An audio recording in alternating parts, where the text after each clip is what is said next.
Таң берекелі болсын, құрметті көрермен. Дәл қазір біз Эстонияның тек Қазақстанда ғана емес, сондай-ақ Орталық Азияның барлық елдеріндегі елшісі Томас Тирс мырзамен сұхбаттасып отырмыз. Тоғызқұмалақ дайын. Бірінші сұрағымызды алғашқы жүріспен бастасақ, as a guest of my game. Ойындағы қонағым өзіңіз болғандықтан алғашқы жүрісті сіз бастаңыз.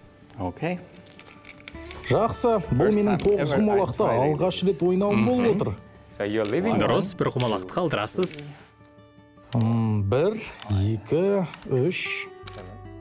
Жүрісіңіз өте нық сенімді екен. Иә, алғашқы түсіңіз құтты болсын. Мына жерге қоям ба? Дәл солай. Ал ендігі жүріс менікі. Осы жүріспен алғашқы сұрағымды да қой отырсам. Сіз үшін таң қайткен демінсіз болады. Мен үшін мінсіз таң жексенбінің таңы сияқты. Жанұямыздың дәстүріне сай, жексенбі сайын панкейк пісіру менің міндетім. Ол үшін ертерек оянып, отбасыма таңға ас даярлаймын. Француздардың крепі сияқты жұқалап та, америкаша қалың томпақ етіп те жасай алам.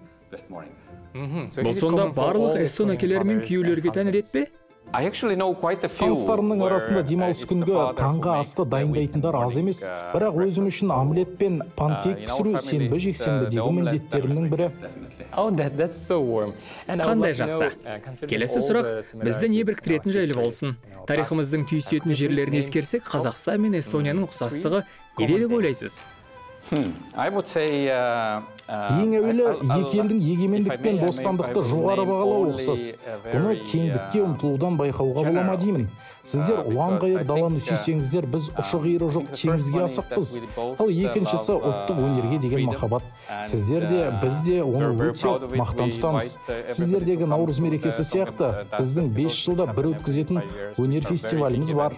30 мың әнші, 70 мың көрермен, 10 мың биші. Рас па? Не деген ауқым бұл? Иә, және осы шараларда халықтың өз төл өнерін қаншалықты қадір тұтатынын байқауға болады. Үшінші ұқсастығымыз тарихымыздағы бақытсыз жылдарда сияқты. Сталин режимінен эстондарда көптеп жапа шекті. Карлак, Алжир деген лагерлер бізге таңсық емес. Эстония өкілі ретінде ондай жерлерге жиі барып, тәу етіп тұрамын. Келесі сұраққа ойыспай тұрып, сіз айтқан сан мың адам қатысатын фестивальге оралайыншы. Ол қашан болады өзі? Бұл әр 5 жыл сайын шілденің алғашқы аптасында болады. Ендігісі 2025 жылдың шілдесінде. Сіздің бұрын мұғалім болғаныңыз ескере отырып, Эстония мектептерінің мықтылығына тоқталғым келеді. Білім беру саласындағы беделді PISA зерттеуінің нәтижесі бойынша эстон мектептері Еуропаның нөмір 1 білім ордасы болып көш бастады. Мұндай жоғары көрсеткіштің құпиясы неде? Еуропада бірінші болсақ та, әлем бойынша Азияның елдерінен кейін жетінші болып тұрмыз.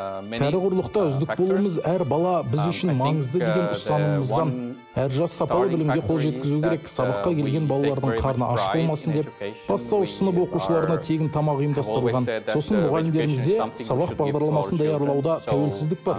Алдындағы шәкірттеріне не қажет екенін ұстазынан артық ешкім білмейді. Сондықтан мемлекеттік стандарт аясында бағдарламаны таңдап, құрастыруда автономия берілген. Цифрландыруды да әр пән мен мұғалімге қажет деп санап бағдарламаға енгіздік. Оқу сауаттылығына да зор мән береміз. Оқушылар жай мәтіндерді оқып қана қоймай, автобус қалай жүреді, метро қалай жұмыс істейді деген секілді күрделі жинақтарды да меңгереді.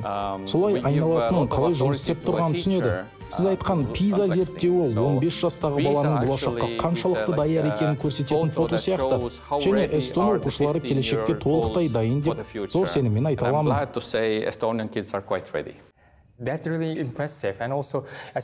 Білім беру жүйесіне осылай зор көңіл бөлетіндеріңіз қуанышты жағдай екен.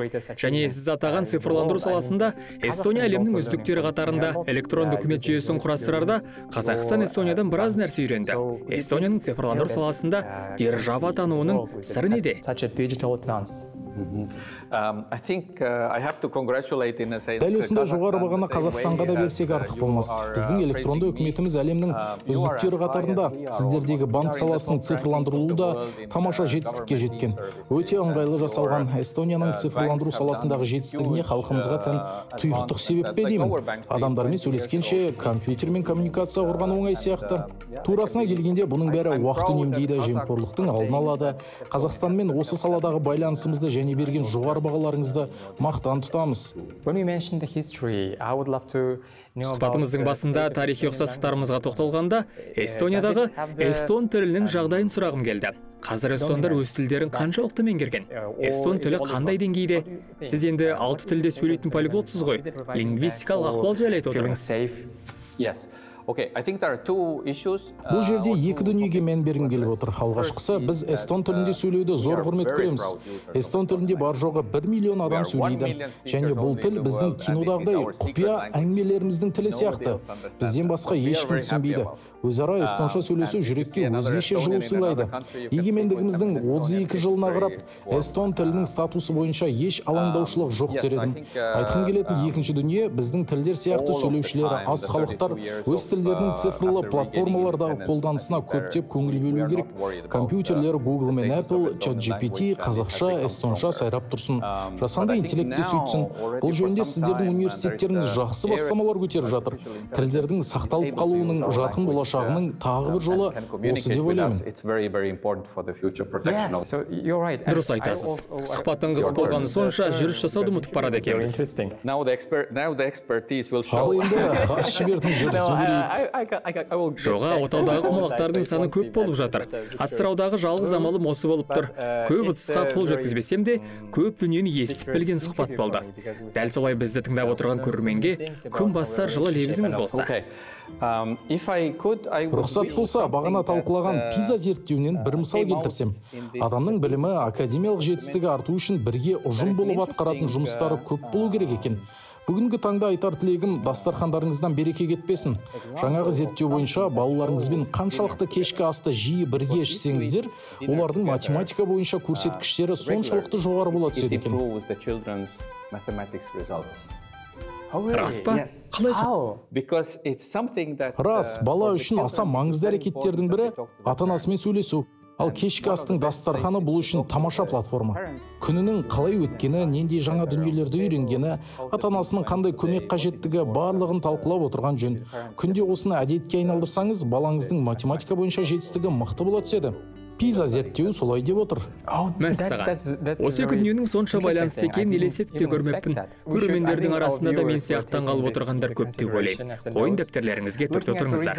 Ал енді ойын нәтижесіне қарасам, ешқайсымыз көп деп ұпай жинамаппыз. Сіз жеңген сияқтысыз. Жоқ, тең түстік. Достық жеңді делік. Ендеше солай болсын. Елші мырза, өзіңізге тамаша ойын үшін, сұхбат үшін көп рахмет. Құрметті достар, біздің осы жерден сұхбатымыз аяқталды. Келесі кездескенше.